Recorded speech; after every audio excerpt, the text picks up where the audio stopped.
This is SUbsisdy right here on the Kaftan TV studios. Yes, we took it to the street yesterday, and the fans were convinced that the Super Eagles were going to lose to Cote d'Ivoire. But unfortunately, or fortunately for we, the Nigerian fans, we came out victorious. Yes, of course, I am never alone in the studio. I have two amazing gentlemen with me on the show today. I have a new face with us. He is none other than Mohammed Usman. Good afternoon and welcome to Sports Desk. Good afternoon, dearest. How are you? I'm fine. How are you? I'm doing good. All right. Thank you for being on the show with me. It's my honor. All right. Honor. I also have the Real Madrid fan. He's none other than Ezeubo Kesta. Kesta, good afternoon. Good afternoon. Welcome to Sports Desk. Nice. It's been a minute and Happy New Year. It's been a while since I had you on my show. Honestly. Welcome back. Great to be back. All right. Did you guys watch the game? Let's start there. Yes, I first of all, I was not really optimistic about our chances at the AFCON. Okay. To be very honest, I've been bringing it everywhere. But the approach towards the game yesterday showed that the coach, learned his lesson and he wanted to impress Nigerians. First of all, I think because he knows we do not really trust him per se. And playing against a host nation with over a 50,000 capacity where the president declared a public holiday, it was definitely going to be a tough game. And he caught them off guard. And our central defense pairing is not really the best out there.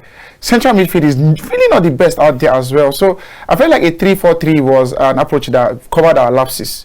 Because if one person makes mistake, the other person comes to cover almost immediately. True. And he showed one too many times. And the game Basi played yesterday was easily his best game in the Super Eagles. The best game I've seen. I've ever seen him play. Not the Super Eagles, just both full. I think the next best game was the one he played at against Arsenal. Oh. And the one they lost the conference final, Rangers and AS Roma. Was it AS Roma and Frankfurt? Yes, like my top 3 best Calvin Bassey games I've actually seen. I think yesterday's was my favorite. It was just top notch. Yeah. Exceptional. All I know as well, I think this is his best Super Eagles game he played as well. Because when you do not give them enough defensive work and they get enough freedom bombing forward and coming back, you see the best of them. Unfortunately, Zaidu was not exceptional per se. I felt like that early injury knock affected his game. And going forward, I would really want the coach to play Simon Moses in that position. Yes, we saw Jonah Raw play him there, and defensively he is decent. Going forward, he actually adds more option in attack. Samuel Chukwueze was underwhelming yesterday. I did not like how he conducted himself. His composure was bad. His link-up play was terrible. His one-touches were really, really awful. And let's not forget he was very selfish with the ball. He was very selfish with the ball. The thing that really got me was the fact that he was supposed to pass that ball. I know. No, was it? I know. No. Lookman. Yeah. It was so obvious that everybody from the screen we are shouting, pass the ball. This guy refused to pass and he squandered a beautiful chance. I wonder why he does that. I really wonder. He's actually, and I think that's why I call him an average player. That's a shout. But I feel like I'm not taking shots though, but I feel like as a professional player, he's been playing at the top level for like 6 years now. Yes. And he gets his basic wrong so many times. One too many times. I mean, that is why at AC Milan you see Pulisic, who originally plays on the left wing, he's displacing him at the right wing where Uchoge is supposed to be starting, and he comes for cameo appearances and 1 or 2 random games where he starts and he gets taken off almost immediately in the second half. But I feel like he should, probably watch his game and know when to improve, because there's really not been an improvement so far in his game. It is really, really disappointing. Ademola Lookman is actually having an excellent tournament for us. Really good tournament. Really, really good. Although he has not gotten a goal yet. Not yet. But his work rate has been immense. His link up has been amazing. He drops it deep, helps in midfield a lot. Because Iwobi has actually not really been able to step forward and play some advanced games. So Lookman, as a matter of fact, covers that position and he picks the ball and it has actually favored the team. Sorry, I'm actually analyzing the team one after the other. That's the point, yeah. We now choose Ekong and Ajayi. I am not the biggest fan of both of them. I am really not the biggest fan. So a 3-man defense has actually covered the both of them, and good. I think we should continue like this. Nwabali is going to be our shot stopper for a long time. True. Goalkeepers play for for the longest time, probably to their 30s. Enyama did it. Enyama did it. I'm really sad how Enyama left the national side, but that's not the story right now. Nwabali actually has much confidence. He has that composure, and he's a decent shot stopper from what I've seen. He is. He's leagues better than Zoho. Definitely better than Yeah. Maduka, everybody put together. I used to know him back in when he was in the Nigeria League. He was notorious for his time wasting. Oh. Notorious. He got carded for it. He got carded. I think that time wasting might just. I think if he might just help us. Yes, You never know when we need that. We needed it yesterday, and he worked. he He did became it. clutch. And he also, you could see whenever there were like pressure on the back line, you could see whenever the ball went out of play, he was just speaking to the players. He was constantly speaking to the defenders, like to calm them down. He brings that calming presence, which they needed towards the end of the game, because there were lots of pressure, and that's like, you can't buy that. That's what Uzo didn't have, because the defenders were panicking. Him also was panicking. So that's I feel like chaotic. Uzo actually puts them under pressure because he does not have that confidence in himself. Yeah. And the defenders know it, so they try to be too cautious, and it affects the whole team. Yeah. And I look back at the previous goalkeepers we've had in recent times, the Chidozie Agbems to the Ezenwas and the Akpeyis. Yeah. And like, you see, I know it's a big call. This is just his third cap. Yeah. But easily he exudes this confidence that makes me feel like he's better than all of them. You don't need to watch a player so much, just one look. The mantra for the year is no grief for anybody. Now, if no grief for anybody was truly a person, it has to be Calvin Bassey. He no grief for anybody else. Yesterday, he stole my heart. And I'm sure he stole the hearts of Nigerians. I was mad. It was an iconic performance. I don't know. One word for him? Exceptional. You? The same thing. Outstanding. No, he did so. He outdid himself. Yeah, he played like an absolute warrior that he is, because I was telling a lot of people yesterday that this guy just lives for defending. True. If we continue that game into extra time, I don't think Cote d'Ivoire would have scored. They wouldn't. That's how I believe in him, especially. And like you also said concerning the back line, playing a back five basically for most of the game, you could see that whenever, most of the times when Cote d'Ivoire crossed the ball, like even if it's past like Trust Ekong or Semi Ajayi, you could see Aina was also covering. Yeah. So it's just worked. That system worked perfectly for Nigeria yesterday. And Calvin Bassey was just like the epitome of everything that went well yesterday. And I like the fact that when there was a penalty call, we allowed Trust Ekong to take the penalty. I'm sure players like Osimhen and Co would have been under pressure, but Ekong taking that penalty just eased the tension, and it was just perfect. Now, mind you, it wasn't our best performance. Yes. I know we can do better, but it was something, and we beat the host nation. Yeah, I like what he did. As the captain, he took all of the pressure, and it was really nice that he delivered. I remember I was at the stadium when we played Ghana at the World Cup qualifiers. He took the penalty as well. I was just behind the goalpost, and I was nervous when he actually went to pick the ball, but I think it was a very good thing, because allowing your attacker play a key penalty like that and losing it is really going to affect his confidence in a game like that. So as a captain, he's going to, receive all of the pressure and, apologize if it goes wrong. But really nice that he's actually scored. I knew he was going to play down the middle. I've seen him play 3 penalties straight in the middle, and I'm glad. And it always works for him. It works for him. It works for him. A really powerful penalty, and I'm really excited. I like that he converted that. A lot of persons out there were throwing shades at Osimhen, and I did not like it. No. He has contributed 100% to all of the goals he scored in this tournament. Scored the error in the first game. One was the penalty yesterday, and it's not like he gets services and he's not really converting. Yes, one missed previously. I mean, in all fairness, I think I understand why people came for Osimhen. It's not like it was, right, but then again, he had a clear chance that he could have easily converted. Let's tell ourselves the truth. He could have. If it was Napoli, wouldn't he have scored that goal? That is a half chance. I have seen Haaland miss way more. Yeah. No, I'm not saying people don't miss that. I'm just saying that that was a clear chance. And I understand why Nigerians are coming for him. First of all, I think I'm going to be in his defense here, because it was his weaker foot, and the ball was a bit wide, and it was a half chance per se. And the ball was bubbling. It was bubbling. It's not like the pitch was the best pitch out there. No, big shout out because it was a decent stadium. No, I because they outdid themselves. They outdid themselves. But then again, this is not a chance. If he had scored, it would have been really good. Him not scoring, it was really understandable on my part, because I felt like it was a half chance. It was a narrow angle, and it was his weaker foot as well. Too bad he could not actually convert that. If it was on his right foot, Lord knows he's going to score it. Yes. All right. But I understand just to say, I understand the frustration, because this is a tournament, and you need your strikers to be on their A game, like to be as clinical as they can be. So going forward, as in, nobody's going to accept that like excuse. You need to bury those chances, especially. I mean, the best player in Africa, top 5 best strikers in the world. I know there's room for improvement for him, but that's just basically where he's going to need to improve to, like, take Nigeria to the next level. If we are going to win the tournament, I mean, we need him to score goals with his head, left foot, right foot, whatever he can. He needs to be the highest goal scorer in this competition. I think he's doing enough. I'm not even going to lie. Okay, so here's the thing, yeah. Now, social media space was on fire yesterday. Yeah. Now, we're just waiting for Ghana to play. Although they drew, but then again, Ghana played a 2-0 draw against Egypt. Now, Egypt had to fight back twice to pick up a draw, yeah. But for me, what stood out for me was Mohamed Kudus scoring a double. Now, when Nigeria was firing Ghana, Ghana replied us, and they said Mohamed Kudus has scored 2 goals in this tournament so far, and the entire Nigeria team has only scored 2 goals. Anyways, Nigeria beat Ivory Coast in 1994. I saw that you made a post yesterday. Yes, and we went on to win the AFCON. Yeah. In 2013, we also beat Ivory Coast, and we went on to win the AFCON. Are you guys thinking anything?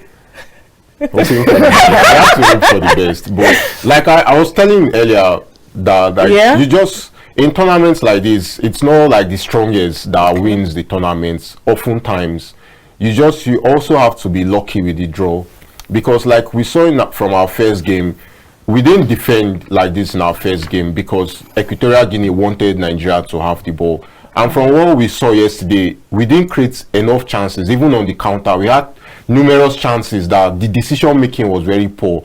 I mean, towards the end of the game, look at Osai Samuel that came on. I mean, there were so many chances. The Chukwueze chance also, but we are not clinical. And when you play against teams that want you to have the ball, especially this Nigerian team, we don't have players of the caliber like Mikel's profile that you would expect to open up a team that are very organized defensively.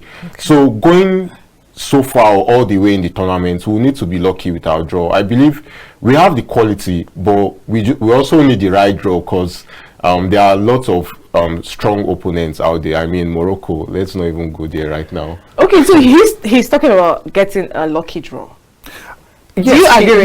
He's absolutely correct. So what team would Nigeria mean now? Like, okay, we are lucky. No, sometimes it doesn't really have to be against the opponent you are playing. It just depends on the game. I remember last AFCON, the 2 finalists actually struggled to get out of the group phases.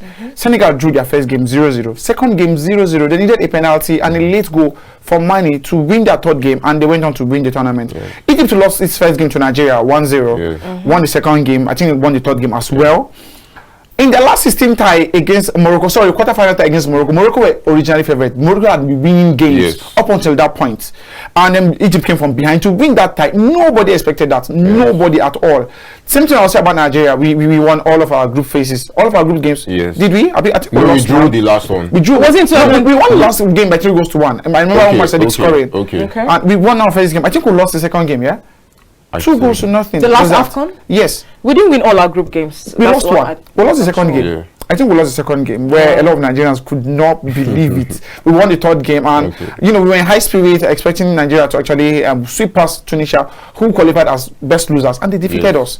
So for AFCON, you need grit. You need to take your little chances. You have to be very, very compact. A lot of concentration.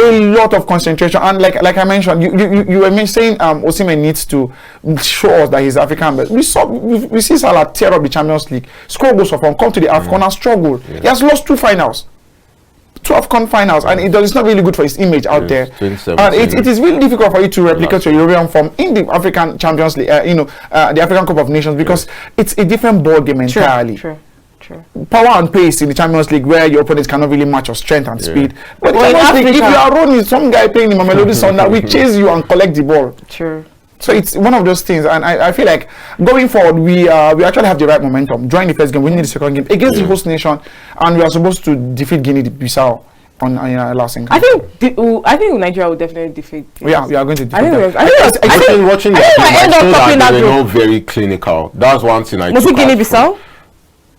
Yes, Guinea-Bissau. They were very clinical. Like even in the game against Equatorial Guinea, I started the game and they dominated the game. They like created some chances, but they were not just very clinical. And of course, the way games are, once your opponent scores, it destabilizes you most of the time. And that was how Equatorial Guinea were able to win the game yesterday. Osimhen hat-trick. I'm calling that. All right, well, some results from yesterday. Equatorial Guinea defeated Guinea-Bissau 4-2. It was Nigeria 1, Cote d'Ivoire 0, and the Black Stars of Ghana played out a 2-2 draw against Egypt. Of course, today Cape Verde will be taking on Mozambique, while Senegal will host Cameroon. Wow, that's a cracker. Lions. And Guinea will host the Gambia. I think Senegal Cameroon is the game to actually look out for. It's going to be Onana versus Mendy. especially the fact that Cameroon drew their first game. Do you think they'll start? Sorry, do you think they'll start Onana? No. No, you I don't think so. Tell us why. I don't think so. He's actually had this back and forth with his federation, and it has gone way back. It goes back to. Do you know about the back and forth, Kester? Yes, I think from what I can say, anyways, like from the last World Cup, when he wanted to play a certain way, the coach didn't want him to play that way, and he was sent back from the tournament. Okay. And I think him coming to this tournament, I don't think it's entirely down to the manager, to be honest. I think the federation just believe he's the best goalkeeper out there, and they feel the best person, like, just keep ego aside. This is a tournament. I mean, on paper, he plays for Manchester United. I think basically you might end up seeing him in goal, because it's not just going to be down to the manager's decision. You know, the way Africa operates, we always try to get involved in. We love football so much.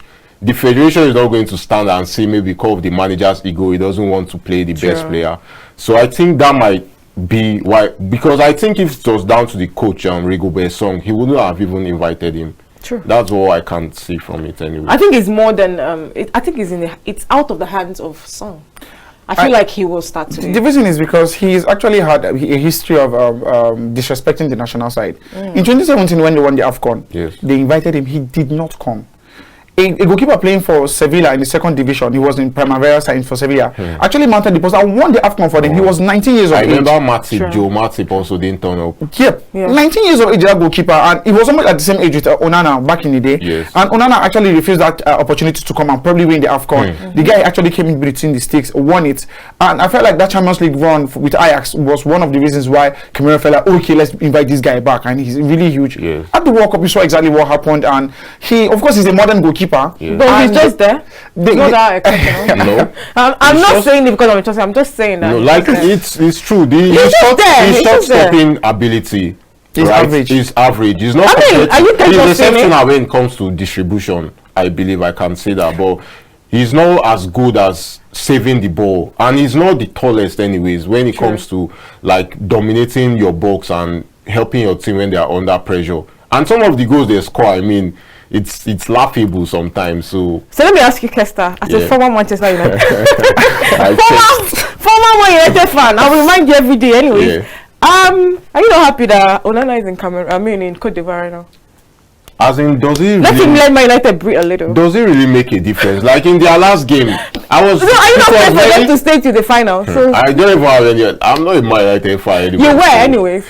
Like, what I can say about this whole situation is you cannot disrespect your country that an way. entire nation. Because FIFA had given the rule that for a national tournament you have to leave 2 weeks. True. Why are you staying? Like, even the game he played against, I mean, they played an FA Cup game, they won. Then the 2-2 draw with Tottenham. I mean, it didn't make much of a difference. Man United didn't really, like, even in the Tottenham game, Man United were dominated, and he didn't even make a spectacular save. That he's just there. I think he's just an average goalkeeper. I think he has this pride and ego. Of course, every great player usually has a bit of that, anyways. But he's overrating his importance. That's what I mean. We see players like Lionel Messi, Ronaldo, and when it's always a joy for them to play for their national team. It's like a dream come true.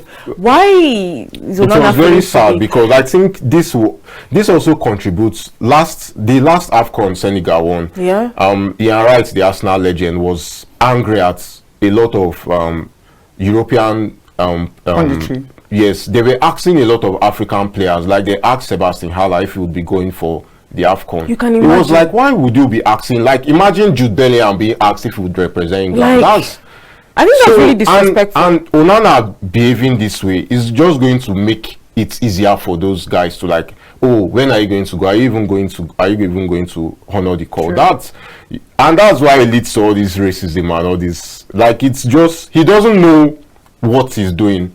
He doesn't know how deep and how it's going to affect and other how players. annoying that is. Yes, like you can see Napoli's president De Laurentiis, yes. Yeah.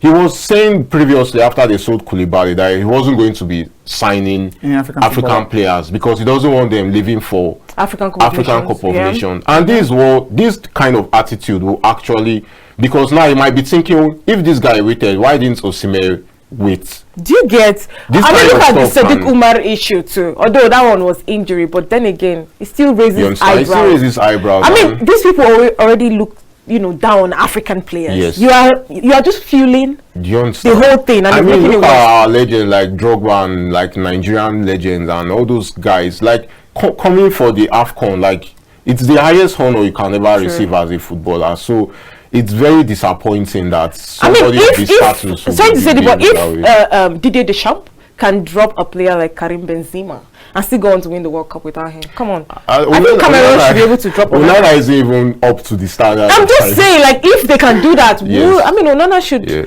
I feel like to discipline him, tell him to go back. That's just the only discipline. Cameroon has actually produced some of the best goalkeepers on this continent. For the True. Italian 90, Carlos Kameni was 17 when he won the Olympics and the Nations Cup in 2000. Yes. He was 19, 17, he was 17 years. I mean, this is someone who played for several La Liga clubs, has a huge history, and Onana is not on that pedestal, and he has his ego. Just that why people keep making him feel like he's just so Onana is an okay goalkeeper, nothing exceptional, nothing really impressive about him. But the Cameroon Federation can actually do better, to be honest. Yes. I mean, there are goalkeepers out there that needs to just that opportunity to come and play for their country, and I'm sure they're going to give in their all. Because he was furious that he was not listed in the match day squad. The game against the game they drew against Guinea. How would you? Elijah Diop and Adebayo, where I had to go to him backstage to talk to him to calm him down. Why are they calming you down? Send him back home, I beg. I'm telling you, send him back. I think that's the only way you tell these players that you cannot disrespect your nation. No one is bigger than his club or country. Do you know that Benzema would have retired with a World Cup medal, of course, Champions League medal, of course, La Liga, Copa del Rey, but because of his ego and the fact that he felt he was bigger than the entire France nation, he's going to retire without. I've seen coaches on national sides take these huge decisions that actually favors them. Sure. Biggest example is Raul. Luis Aragonés saw Raul and felt like, this guy is on top of his game right now, but he's not going to fit in my pattern or my style of play. Yeah. 2006 World Cup in Germany, he barely played Raul. He played, but it felt like his style of play did not really match because he saw a future in Fernando Torres and David Villa at the time. Yeah. In Euro 2008, he dropped Raul. Marca, the Spanish media, of course, they call it the Madrid newspaper, were all over and screaming. He did not listen to them. Yeah. What happened? That tournament, and I think that's why Jose Mourinho has to be the greatest of all time. That tournament, in my opinion, because he's one manager that he does whatever Jose wants to do. That tournament, Spain went ahead to win that tournament. 2010 World Cup, I feel like, okay, let him go. No, he picked Dani Guiza and Oliveira, Fernando Torres and David Villa as well, and they were really instrumental in them winning that tournament.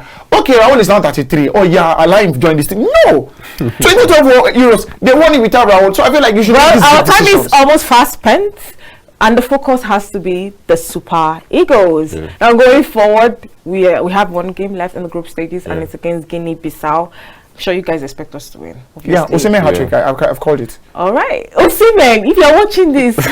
Score a hat-trick, don't disappoint them. But then I expect Osimhen to score lots of goals in this tournament if they get their acts together. But do you think Nigeria will keep up the momentum? Yes, I really think so. And the decision to actually call back, Musa and Trusty Ekong was a big one because we needed leaders in that team. Yes, we do need leaders. We needed leaders in that team, and I feel like it is something that was really important. A day before the game yesterday, we saw videos where in training, they came all together, trying to talk to themselves, motivate themselves, and this is actually what we need in the squad right now. Well, before we go, let me just leave you guys with this. Osimhen has always idolized Didier Drogba. Yeah, he has always wanted to be like Didier Drogba. And it's funny, before the game, Drogba saw him, gave him a big hug. It was all happy and smiles. But then I saw Drogba's face when we were leading them. He was not happy anymore. But regardless, yes, nice one, Eagles, and I wish you guys all the best, and I hope you bring back the trophy home. Thank you so much, guys. Our time is fast spent. Thank you. You're welcome. Thank you. Thank you for being on the show with me. And thank you to our amazing viewers. I remain dearest Mba. Let's do this again. Same time, same station when the show returns on Monday. Do have a wonderful weekend.